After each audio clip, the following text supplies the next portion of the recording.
kaya-kaya ko para sa umaasan na may mapapala. Yung ako'y sa ibig ko ay di mapapala. Karapang pa, dati kong lala, dahil na hihirapan na kaya-kaya ko para sa umaasan na may mapapala.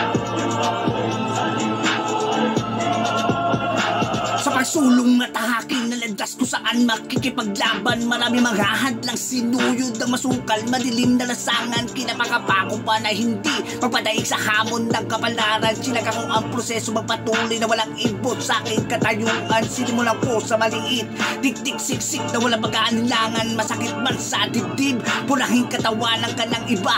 Ang gupit man ng palalait, matalim ay hindi mauubusan ang katatagan ng kalooban ng siyang nagbimistulang sandata manalig ka lang. Karapang pa, dati kong lala,